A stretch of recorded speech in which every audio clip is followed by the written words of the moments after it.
I've seen things you people wouldn't believe.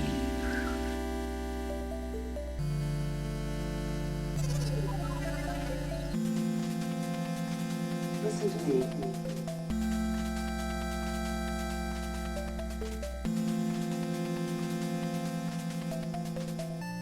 Life finds a way. Hello everybody to our very first episode of Out of Orbit. My name is Gwyn and I'm today joined by my lovely co-hosts Eli and Joe. Say hi everybody. Hi everyone, I'm Eli. Hi everyone, I'm Joe. And so for today's first episode, we have two big things coming up. So the first one is, of course, who the F we are. I don't want to censor this later. We're gonna have a bit of an introduction to ourselves. And then afterwards, we're gonna talk about the Comic-Con panel the Star Trek cast did yesterday. Joe, you have some questions prepared for us, right? Mm-hmm. Yeah, we can go. So, the first question I had prepared was that everyone tells us what was their first contact with the franchise. Oh yeah, I love that. That's what the actors did as well, and I'm really a big fan of those if Yeah. Yeah, definitely. So, Joe, why don't you start? Okay, I can start. Fine. If you really want to. So, it's, I guess, a little, complicated for me. I don't know. Oh. But I'm intrigued I now. guess, in my country, it's not really... I know in a lot of country, Star Trek is on TV all the time, and it's not really the case here. It was very badly distributed, and it's not really popular. Okay. And on that account, I was kind of the exception, I guess, because my family, on my father's side especially, was really into the franchise, which is why I knew it more than I knew, let's say, Star Wars, even now, but especially when I was smaller. And so I did watch some TOS when I was younger, really young.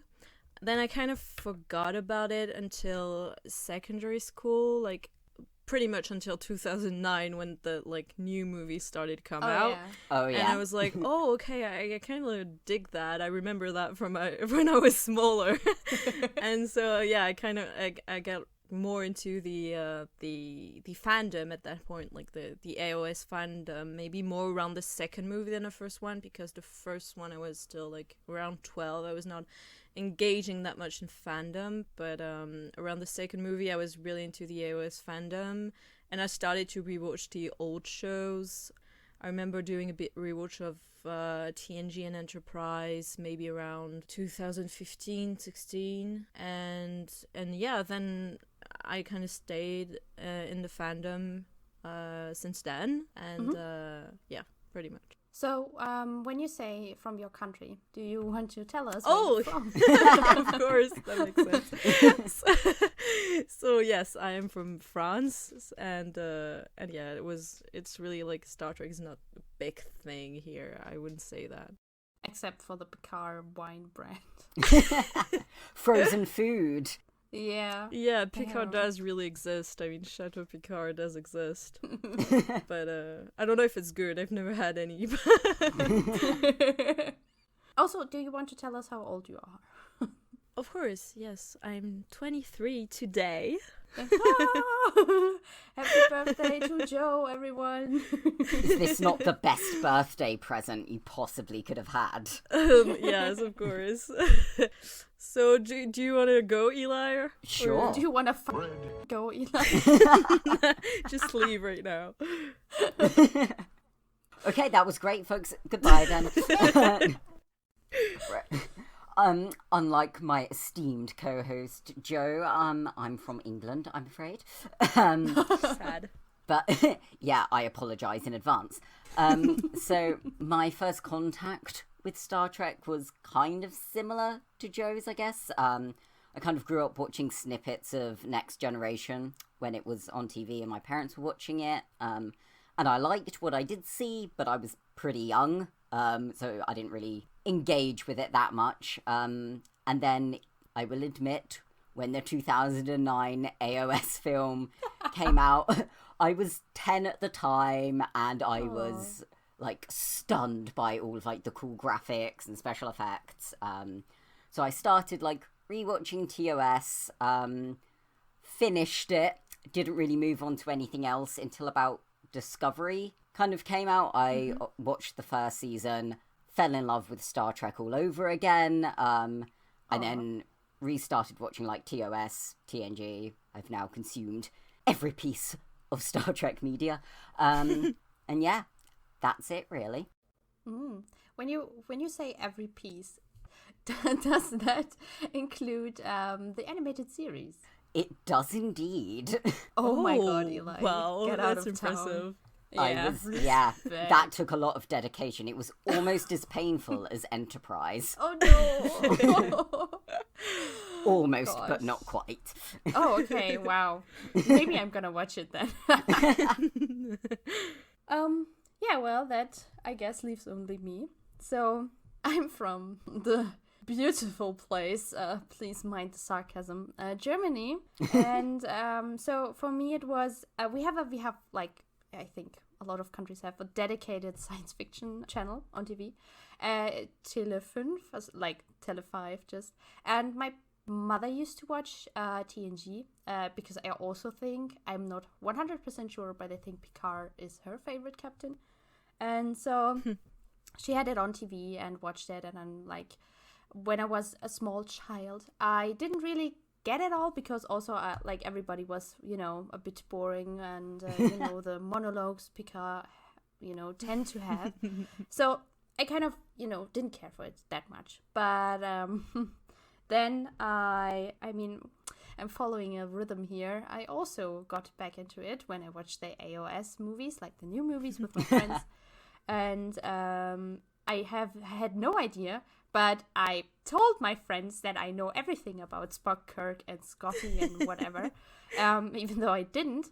And but that got me back into like a bit of Star Trek. I bought all the seasons, like only 3 of the first show, which then I proceeded to not watch, and waited actually until Netflix dropped Star Trek here in Germany. And I think around 2017 or 2018 I started watching every show. I started with TNG because of nostalgia, and I think I really wanted to watch DS9, but I forced myself through the original series. And and proceeded until now, where I'm currently at season 3 of Enterprise, also wanting to consume every single piece of Star Trek show that is out there. But you have not watched TAS. No, I haven't. I left that one, and I also have not yet watched Discovery. I have watched Picard, but not Discovery. So TAS is also on my list, but I think I'm gonna keep it for the last. So. Yeah. Okay. So I also prepared another question because we're on the more Star Trek side of the podcast, but we intend to speak about all sorts of sci-fi, different like franchises and movies and books, etc., like everything pertaining to sci-fi. And so I prepared a question asking you guys, what is your favorite sci-fi TV show and film and book that are in Star Trek? And I will leave, I don't know, Eli to start maybe. Throwing me to the wolves, I see. So, my favourite sci-fi TV show that isn't Trek related is Stargate SG-1. That is really like the sci-fi that I grew up on. It was like a key part of my formative years, been with me through a lot, and I would like gladly rewatch it again and again. And I don't think it receives enough credit. So anyone listening, if you're after a new show, try Stargate. Anyway,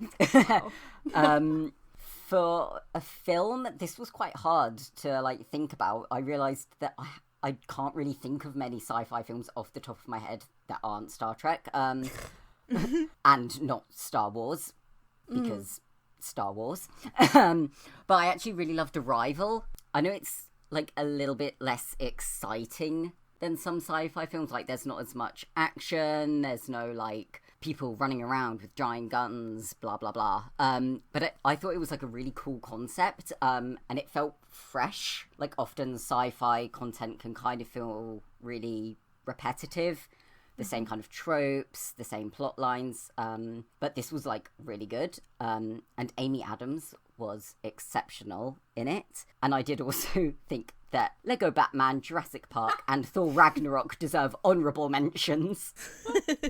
I wasn't sure if they counted as sci-fi, but I wanted to throw them in there. Oh, they kind of do count as sci-fi, Yeah. I would say. And my favourite book is actually one called We Are the Ants. It's a young adult sci-fi fiction about like this young boy who's chosen by aliens to decide if he'll save humanity and the world or if he'll let it be blown up. He's really like disillusioned with life and other humans. So it's kind of like a journey of him like debating whether or not he's going to like press the button and save everyone. And it was like a really introspective and like existential story, but yeah, it was really profound, and it had actual like positive gay representation. So yeah, I highly recommend that. And that's enough of me prattling on. Why don't you fill us in, Gwyn? First off, I just want to tell everybody that I saw a note from Eli, and the only thing I saw was, what was it? Profound and interesting, and also gay. And now I know for what that note was. Yeah, well, it's important to know. It is important.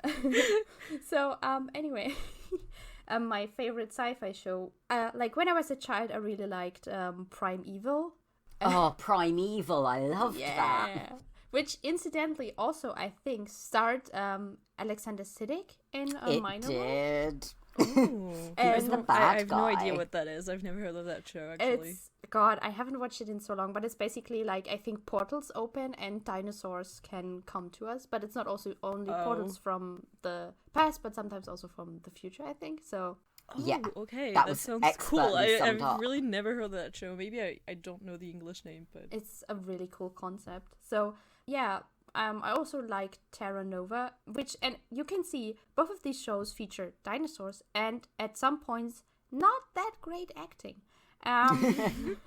But when I grew older, like now, for me, it's definitely, I think, but I'm not 100% sure, Firefly, because I just love the concept. I also loved it in Cowboy Bebop, but like the concept of space cowboys, it's just great. I love it. And yeah, my favorite sci-fi book. This was hard for me because I used to work in a bookstore and I had to basically inhale books of all genre, and not many of those are still in my head. But I really enjoyed Andy Weir's two first books, Yes. The Martian and Artemis.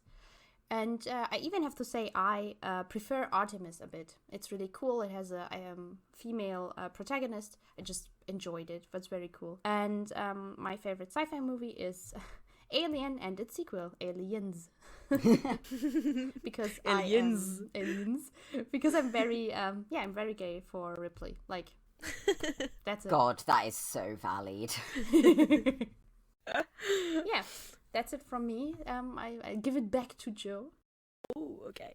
So I'm gonna go. So it's hard for me to choose a favorite TV show because I don't remember watching that many sci-fi TV shows. I was like, when I was younger, I was more into like fantastic shows, and there isn't that many sci-fi on TV either. And I couldn't like remember something precisely. But like a few years ago, when I rewatched the old Star Trek, I also watched X-Files very late because I yes. watched it in like 2014, and I know it's very loosely sci-fi. It's like Sci-fi Yeah. adjacent. It's it is totally sci-fi, but it's less sci-fi than say Battlestar Galactica or something. And yeah, I just really like X-Files. It's just really fun. But I need to watch more shows because I've been wanting to like Same. watch Doctor Who and like other classic sci-fi shows for a while, even Stargate. So yes, I need to get back on the sci-fi TV shows. God, like now that yeah. you mentioned it, I totally forgot Doctor Who existed for a hot minute. Gosh, and Torchwood. I can't believe I didn't think of Torchwood. Oh my God, you're right. Oh, okay. No. I've never watched Torchwood either. Especially when it comes to gay rap. Like, Oh yeah. I can't believe we didn't. Well, anyway, guys, you can see we try to be gay here, but Gays forgot about Torchwood. That's Yeah. dramatic. I'm Gonna a have John to hand in my Barrowman. gay nerd Yes, card. I'm so sorry. Unbelievable.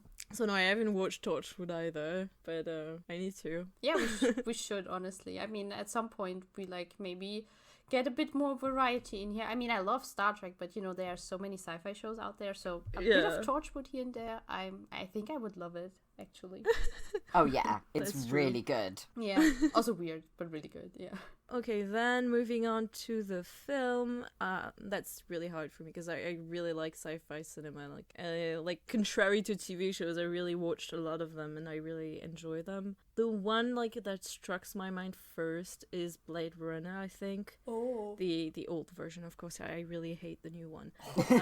Yeah, it's just, I watched it like long ago and I was kind of over it. But then like maybe 2 years ago, I rewatched it in theaters, and in a really nice version in a really big theater, and I was really like, that film is just so like, it's perfect, and for the time it's so like it's insane that all the TV shows that, for example, Netflix puts out today, like Altered Carbon, like kind of stuff, is just directly ripped from the Blade Runner like aesthetic and world, and like the impact this film had on sci-fi as a whole is just like insane. Because now when we picture like a sci-fi world, we picture like the Blade Runner kind of world, like gritty and like neon lights and dark and cyberpunk stuff.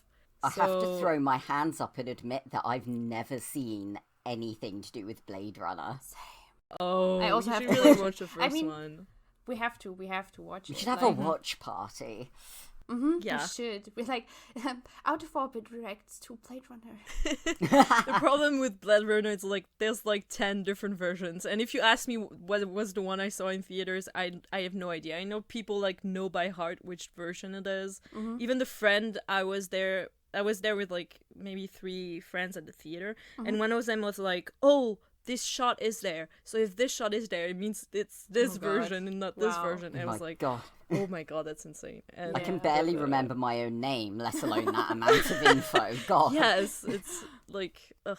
But I know there's a best version and a really bad one. But yeah, we need to watch it sometimes because Yes. it's really good. Also, I read an interesting article once about how this cyberpunk style, also especially Japanese imagery, has its place in those kind of futuristic ideas, and how much that says about the society we are, that we imagine it this way and stuff like that. It was really interesting. I hope I can dig it up again, because it's like when you boil it down, especially with Cyberpunk 2077 coming out, you have this imagery almost everywhere in those specific movies, and I really like to think why that is, and why we can't like look away from this imagery we already have. So yeah, I mean, there are also other examples, but I just think it's really interesting to break down. Yeah, I really love Ghost in the Shell. I as was well. just about to say Even that, though- like the animated version one, not Yeah. with Yeah, of course the Scarjo. animated version one. When I say Ghost in the Shell, I really don't mean the whitewashed weird version. I haven't even seen it, to be honest. Like, Renowned Japanese actress Scarlett Johansson. but yeah, the old one is just so beautiful and so good. But moving on to books, I also have read a lot of sci-fi, especially like the trashy sci-fi novels I would pick up for like 20 cents at the We know the ones. secondhand store. And yeah, one of my favorite like sci-fi books is I know I talk about it all the time. I'm kind of obsessed with it and the lore around it.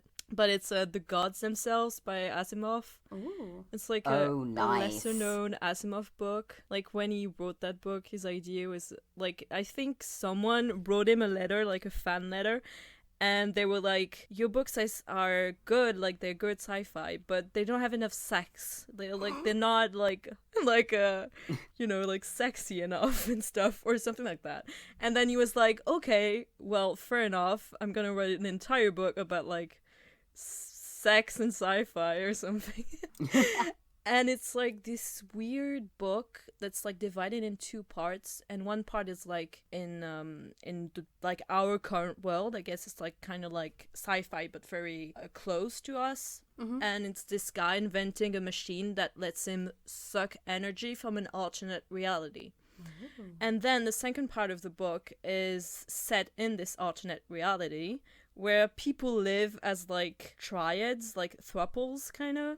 And they're like aliens, and then they have different roles, like each one is a role in the thruple, and they have like different genders and stuff. It's like really like 70s in that sense, that it's like kind of like everyone has sex and like gender is weird and nothing, and like very 70s in that regard. I think it came out in 72 or That sounds so yeah, cool. just it's a really weird book, which is why I like it, because I like to decipher books. But it's just I can go on and on about it, so I'm gonna shut up.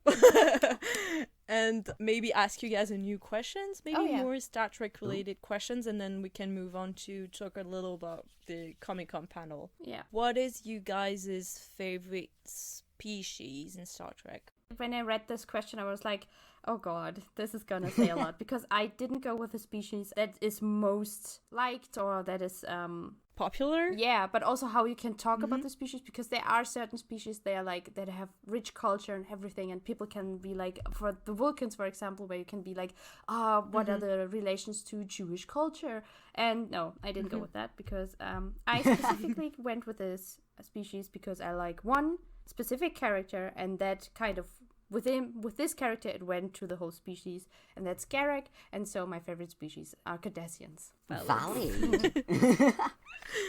Eli, do you want to go?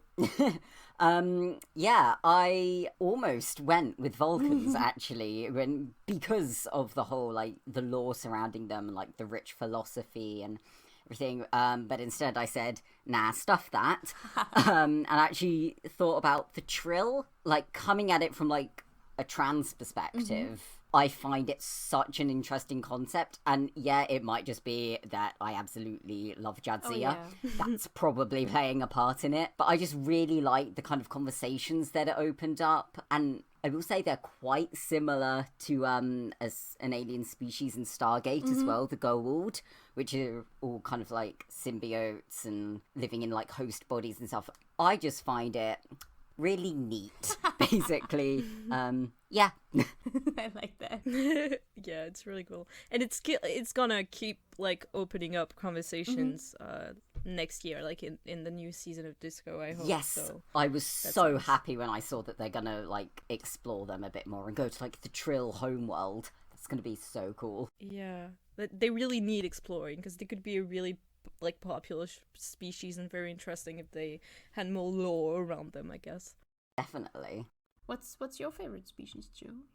Well, I mean, that's kind of known, but but yes, I am a sucker for Vulcans.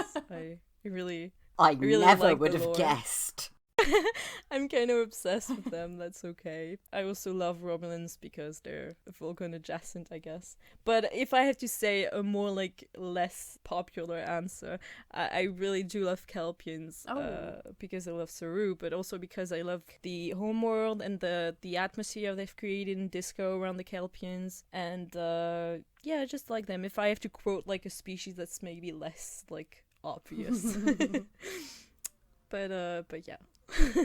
I liked them because they were kind of more than like your basic Star Trek alien, which is like humans but with funky ears or a different haircut, or oh wow, this one has spots. Exactly. Like Kelpians look distinctly alien, even if they're still kind of, you know, bipeds. Anyway, that's a conversation for another time. Yeah. Yeah. It's true. Like the makeup is really impressive. It's really one of the things that now with like more budget and better special effects, they can do like actual aliens that actually looks like aliens, and not just like Voyager's new alien of the day with like just a weird nose. And I mean, Doug Jones pulls off the character so well. Yeah, So good. I really love him. I really love Saru in general. I swear he's a shapeshifter. Yeah. Also, very telling that I don't know how many, but like definitely 2 creatures Doug Jones has played are on my I wouldn't push them from my bed list, you know? Yeah. I would not. You can't just say that and not say which ones. Maybe people have to listen to the podcast to unlock the secret knowledge about me. You have to listen to the next episode to hear the answer. Yeah, also, like, I'm pretty sure a friend of mine will listen to this, so I'm like, whew, okay. Not the first episode. Whew, later. Yeah, maybe not. Yeah. So do we want to do another question, yeah. or do we want to start talking about the panel? I want to do one very specific question, because I think it's on brand. The best Star Trek himbo? Yeah. Are you gonna say Garrick? No. I know Garrick is not a himbo. He's just... You know who's the himbo of my heart. I mean, we haven't talked about this. This podcast came out of a friend group. And within this friend group, I have been posting for over a month about one very specific character who, sadly, you know, doesn't get that much screen time or good screen time. Nevertheless, in my heart, he's the biggest Star Trek himbo. I'm just gonna go out and say it. It's Chakotay. Drumrolls. What? I said drum rolls, and then you say it. Okay, yeah. Sorry, I understood Tribbles, and I'm like, I get it. No, I was trying to create suspense. The trouble with Tribbles is that they're just massive himbos. I mean, Tribbles have like no brains. They're himbos in a way. This is true. I'm gonna cry. Tribbles, the biggest Star Trek himbos. Discuss. But no, yeah, it's Chakotay. Like, I love him. He has the heart at the right spot, you know, but like he just doesn't seem to be, you know, the brightest candle on the cake. He's a good dude. I love him. He's He gets good. bad voice lines. Yeah. So He tries his best. He does. We all know Janeway is the brains of the operation anyway. He Yes, doesn't need to be smart. Chakotay's the eye candy.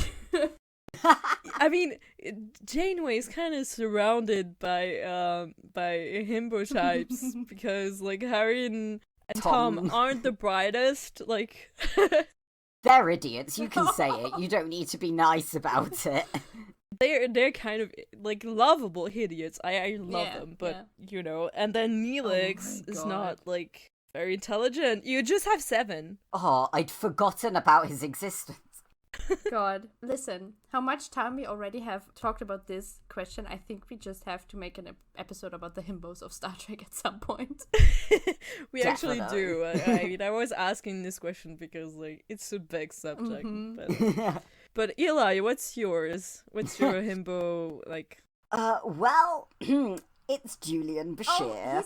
He's not Julian. He's not a himbo. He's not a himbo. He's No.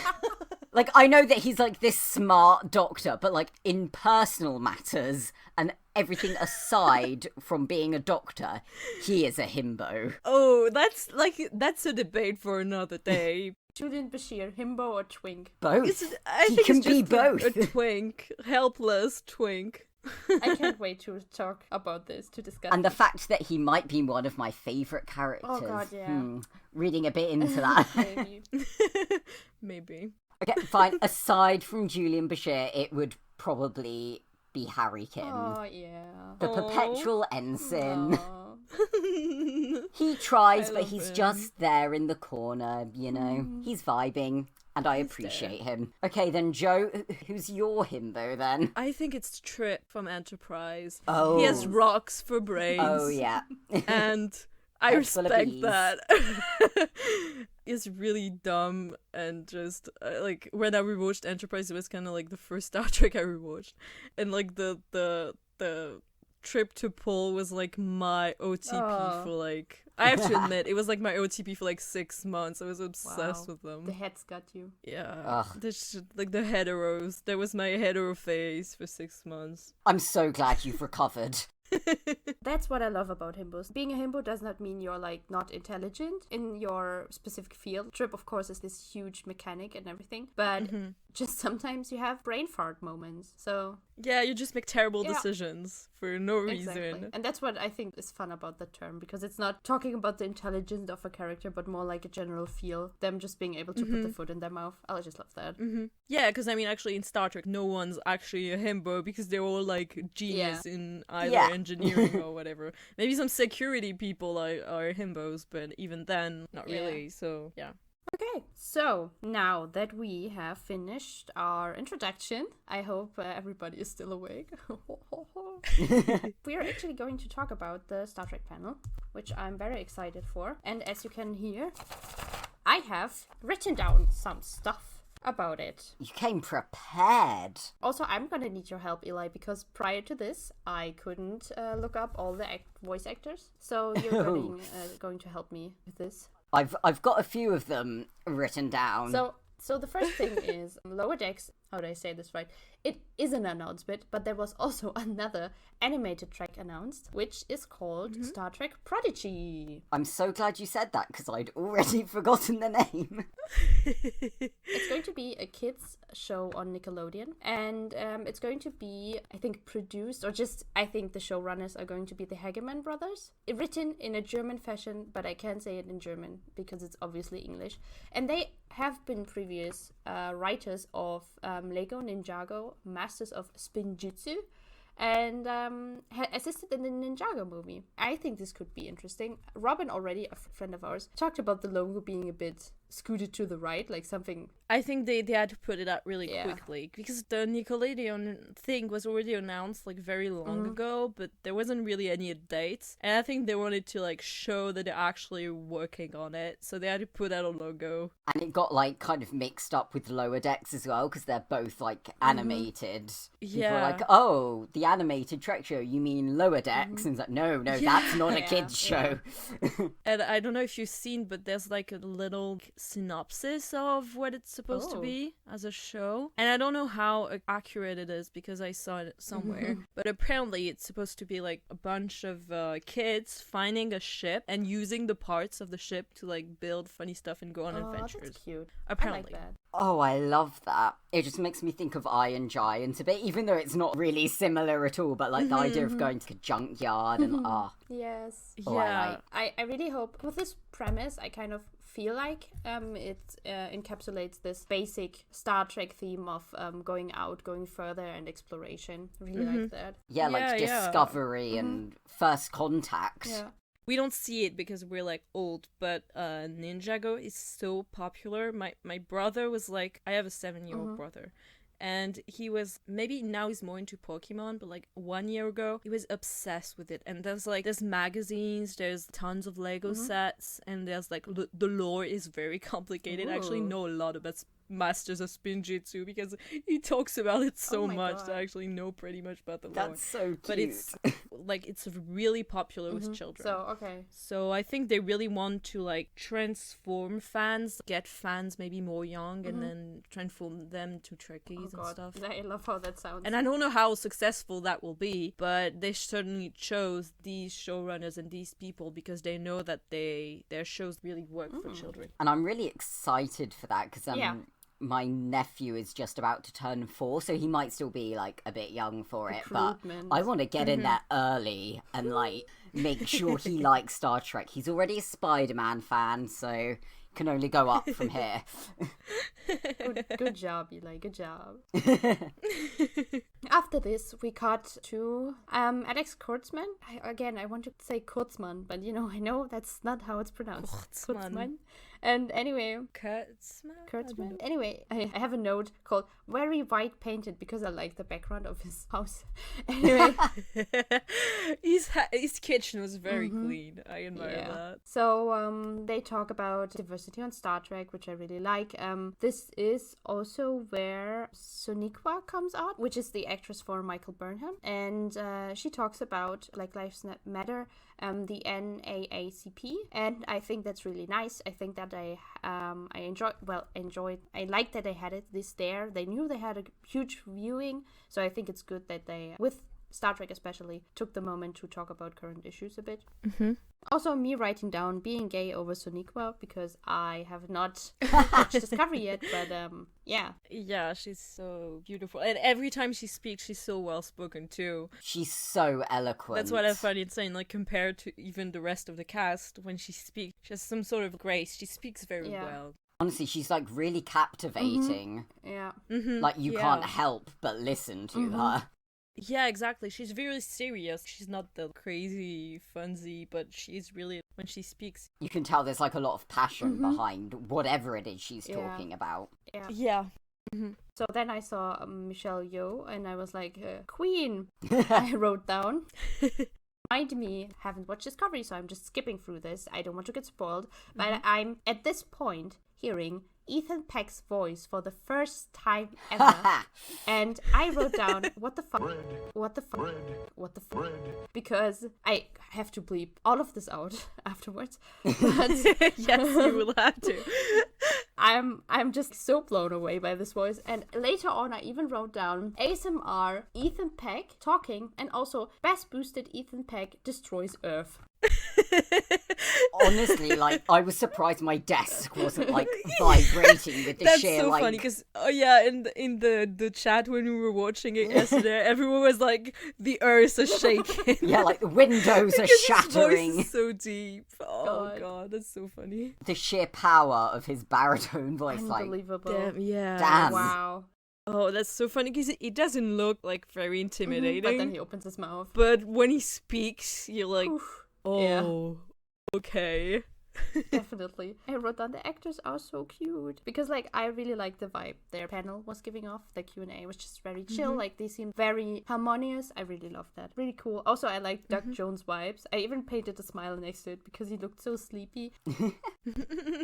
Just happy. Is there anything you want to talk about Discovery-wise, or should we move on? Oh, I was really mad and shocked and surprised at the beginning when Alex Kurtzman said they already had Strange New Worlds like kind of approved last Comic-Con, and then he said that the writing team was assembled and that they already had written like 10 episodes, like 10 scenarios ready. So that's kind of insane to me because I was like in the mindset that they had started working on that maybe 6 months ago at best. And now I'm like, okay, this is much closer than I anticipated. Yeah. Also, like the way he said it, just at the beginning, like, floop, and then moving on. Yeah. Because there was like such a big like, fan that's a big outcry. news. You can't just like drop this like this. Now comes Lower Decks, a showrunner being an executive producer, Mike McMahon. Listen, guys, English is a hard language. Gwyn trying to pronounce names for 45 minutes. ASMR. Who let the German do this? Anyway, he was not only previous creator of Solar Opposites, which I haven't watched, but also served as writer and producer on Rick and Morty and was showrunner for the fourth season. That's that. I also haven't watched Rick and Morty, and I don't plan on doing so, in all honesty. Yeah, it's me not neither. that bad. I mean, you just have to like enjoy it for what it is and not make it into a super amazing show. It's not amazing. It's funny at times. It's unfunny at times. It's just a very average show to me. It's definitely like the toxic environment around it is kind of exaggerated. Yeah. It's kind of like the Orville in a way, which I enjoyed the first season of the Orville. It kind of got alright in season 2, but it's kind of like one of these things where the fandom and like discourse, like men's discourse around it is so insane that it drives you away from the actual like content of the show, which is not that terrible. I wanted to watch the Orville when I can get my hands on it, but then I see people being like, the Orville is actually new Star Trek. And I'm like, they can coexist. They can. I mean, like, there's Orville episodes I really wish were on Star Trek. There's one episode in the first season where one of the guys goes into, like, kind of a holodeck version, and he has a porn program for the holodeck, and the thing is, he bought it on the black market, and it has a virus, and it's, like, spreads to all the ship, and he has to explain that he was actually in his porn holodeck program. Which is an episode I wish was on whatever, TNG or DS9. That's just the Barclay episode, to be honest. That's kind of the Barclay episode, but NSFW version. God, disgusting. Also, nothing against Mike McMahon. He's also a white man. So, of course, yes. He has success. That's nothing against him. It's just something I'm just noticing, which is, again, nothing bad. It's just okay to point it out, I think. Just putting it out there. Yeah. Yeah. I mean, it's fine because right now the rest of the shows, none of them have white men as the lead, I guess. So I would be fine with Lower Decks having one. But I don't want it to mean that Lower Decks is catered to white men. No, definitely not. Yeah. And I hope it's not. I don't feel like it is from the snippets and like the voice actors and the panel, but I haven't seen the actual show, so I can't judge of that. But I think what they showed with the short tracks and everything, they're really going to try to make it as diverse as possible. So again, nothing against the showrunner. I really think the characters are going to be a wide variety of people, and I like that. I think that's good. That's the kind of vibe I got from Lower Decks, like both the kind of on-screen characters and also the people voicing them as well. It seemed like quite a diverse mix. Yeah, definitely. Also, Lower Decks set right after Nemesis, but way before Picard, which we talked about this in chat before, means we can have some really interesting cameos and voice actors coming over from big Star Trek shows, which I would be very excited for, to just have a casual Kate Mulgrew in there, for example. Would love that. They did say that there's going to at least be references to characters that we know, so that would be so cool. Even if it was just even by mention, but to actually have some of the stars cameo would be great. And seeing what their characters would look like animated. yeah. That would be really fun, yeah. I have in brackets, that still means Data is dead. But also, Picard spoiler coming up, that means Hugh would be still alive. So, that's a nice timeline. Wait, who be still alive? Hugh. Oh, that's true. Yeah. I mean, Q is the perfect kind of character to integrate into like a comedy show. I for a long time I thought a comedy show around Q would be really fun, but yeah, I think they did say they wanted to make it not too referencey, so that people who don't watch Star Trek can understand it and enjoy the show. I think they want to drive new fans from Rick and Morty and such into Star Trek. Oh yeah, a background Q would be fun, which is funny because I also said Hugh, so now we talked about Q and Hugh. Yeah, at first I thought you said Hugh, and I was like, oh, I do want to see Hugh, but is that what they meant? The ship is going to be called the Cerritos. The Cerritos. I'm gonna cry. At first I thought you said, didn't you write Cheerios earlier? Yeah, that was on purpose because I thought that was funny. And then I thought, I was like, oh my god, it's really named Cheerios, but it's not actually. It's the Cerritos. Cerritos? I don't... Cerritos? Yeah. Cerritos? Please. Whatever. It's the ship. So it's going to be in the Gather system for today, honestly. Anyway. We see a very buffed up Bajoran, which I really like. Then we see the captain I'm already gay for. Oh yeah, Captain Freeman already owns me. Wow. Then we have a cat doctor, which I think is genius. I really like the idea. Yeah, that's my favorite for now. Because the actress, when she came on screen, I was like, oh my god, that is a MILF. I like that they're kind of taking advantage of the fact that, like, because it is an animated show, they can give us some cooler aliens rather than, again, just humans. Yeah, and it's a really good nod to TAS too. Yeah. And I just like the idea, and I wish they kind of did that more. But yeah, I think it's going to be a fun character. I don't want to get my hopes up too much, but... I liked the kind of interaction between the Doctor and Ensign Tendi, played by... Noelle Wells, I think. It just looks really cool. I think overall the characters I think they're interesting. I want to know more. And then we also have, I'm so sorry, don't know the ensign name, voiced by Tanny Newsome. Tanny? It's just you trying to pronounce name again. Wait. Tawny. Oh, Sorry. Tawny Newsome. Ensign Mariner. Oh, yeah. Mariner. Yeah. Yeah, that seems to be the central character, I think. The energy she fucking brings. love her so much. I already think the voice actress is giving it her all, and it really shows. It's so much definitely. fun. I really liked how she talked later on that some of her characteristics are in that character, and I'm a big fan already. I just hope she doesn't kind of get sidelined as the token comedic relief. I want her to have some actual plot of her own. Yeah, I hope that's so too, because it's interesting. Most of the main characters in Star Trek, I guess, if you can call it main characters, because aside from Discovery, that there's not that many shows with an actual main character. But I think it's really new and fun to have a main character that's kind of crazy, over the top, comedic, energetic, etc. I think it's good for a comedy show that they didn't take the pasty, boring white man who's kind of sarcastic as the main character. Yeah. Because that's just overdone, I think, in adult comedy shows. We're bored of that. Give us something new and fresh, and Star Trek is the perfect platform to do that. And I understand that it's funny to have a pasty, sarcastic white character, but as a secondary character, it's good. Listen, pasty white men have enough representation in the media. They should just true. stand aside for someone else, please.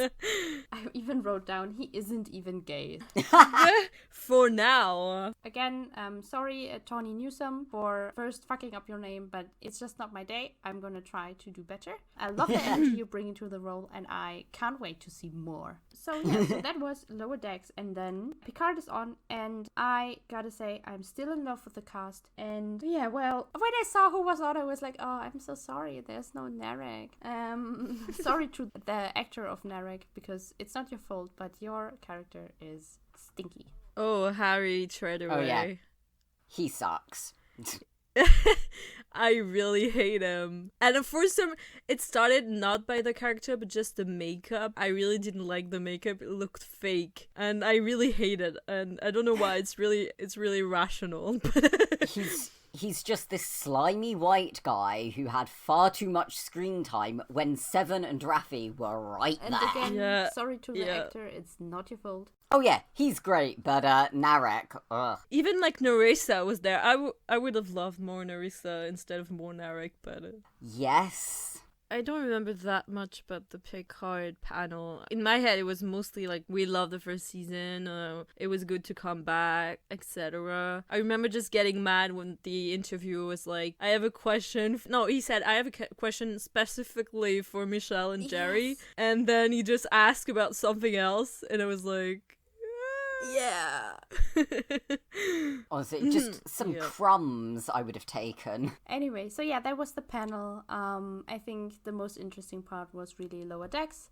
This is our very first episode, so it's a bit chaotic. It's probably going to stay that way for a long time. We have this idea that since we are more people than just us three, you will hear different crews talking in this podcast. And we're going to have not only Lower Decks episodes, but also just your normal Star Trek discussion episodes or stories or interesting background information. And I'm very excited how that will go. When you're hearing this now, we have not yet launched the site and everything, but for you, it will be visible. You can visit it, you can go there and be like, wow, this looks so nice, you made that logo. That's so weird to think about, but... We're still currently in the stages of making everything work and trying to fix things and trying to, just go ahead. That's basically it for today. Expect something soon, I hope. Thanks everyone for giving us a listen, if you're still here. I think we're all really excited to be doing this together. As a conclusive statement too, but I hope that people kind of can relate to that podcast maybe more than they do to other ones that are maybe less diverse, I would say. And that's really important to me, that there's a lot of people in the community that are not white cis-het men, and I think it would be good if people could finally relate to a podcast more. Yeah, I agree. I hope that we can have a different approach and that this will also work out in some way or another, and that people who are part of the community will maybe enjoy some of the views we have on topics. We'll also try, we don't know how this will work out, get some guests who can, contribute with their views and with their life experiences on certain topics. If you want to reach us, we will link our several social media sites on our Twitter, and our Twitter is @OutOfOrbitPod. You can find us there, and we'll also post when there's new episodes. So, thank you, everyone. That's the conclusion for the first pilot episode, and stay tuned for the next one. And live long and prosper. Bye!